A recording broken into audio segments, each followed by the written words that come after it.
So 3 weeks ago, something happened to me that I almost didn't share publicly.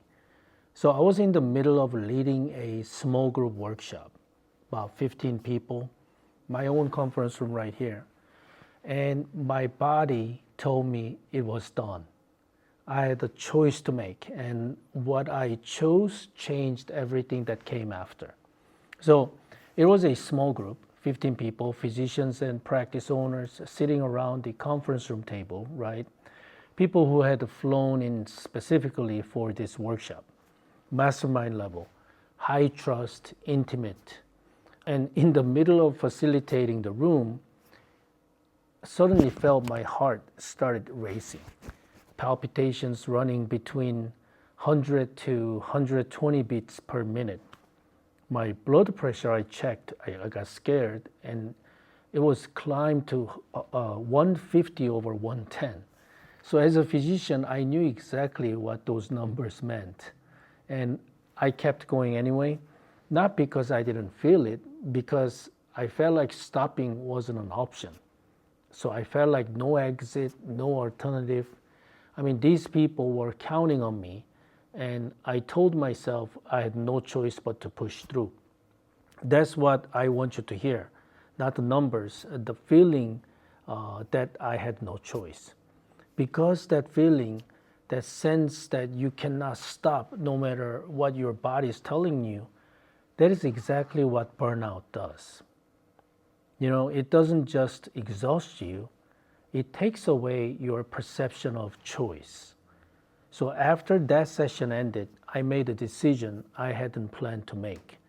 I basically told the attendees, I told my members, I sat around the same table with the people I'm supposed to lead, and I told them exactly what had just happened to me. The symptoms, the numbers, and the fact that I had been running on empty for longer than I wanted to admit. I was vulnerable in a room where I am always the one holding things together. And what happened next, I did not expect. So every single person resonated with me, one by one. Some of them actually gave me a hug. They opened up about their own exhaustion as well, their own symptoms they'd been ignoring, their own moments of pushing through when everything in them was saying stop. So I thought I was alone in it. I wasn't. And the moment I said it out loud, actually a lot of things changed. So that session became something none of us had planned for. Not coaching, not content, just a room full of high performers finally being honest with each other about what it actually costs to keep performing.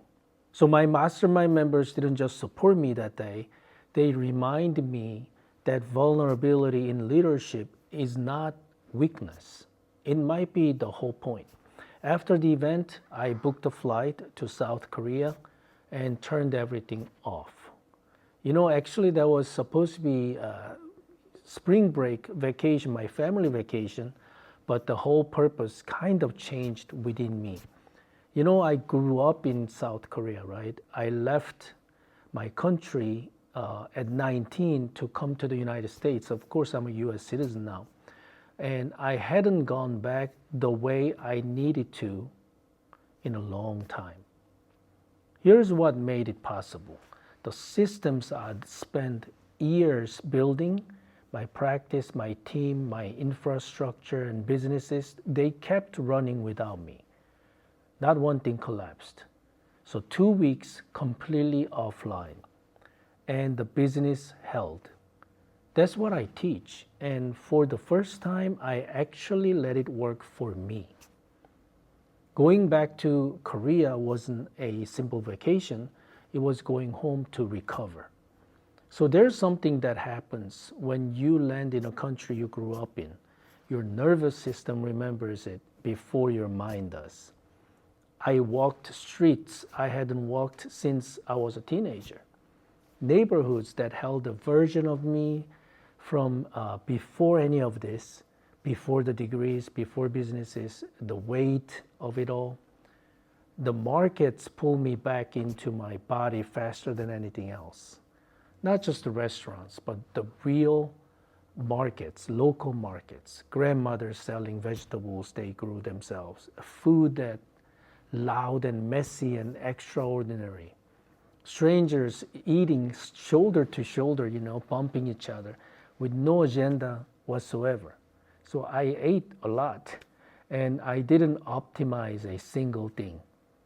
And also midway through the trip, we went to Jeju Island. So Jeju Island is like, think of it as Hawaii, but Korean. Volcanic rocks, open ocean, a pace of life that is completely different from the mainland. The place we stayed was a Zen-inspired Airbnb location. It's quiet, secluded, with a beautiful garden that felt designed to force stillness. So I sat outside one morning and just noticed things.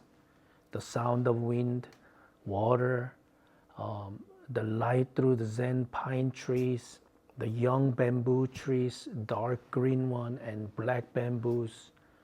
No urgency anywhere. I hadn't felt that in months, maybe years. I realized I had been living in constant forward motion. Next goal, next problem, next deliverable, next thing to build. And somewhere in all of that motion, I had completely lost the ability to just to be still. So that garden healed something I didn't know was broken.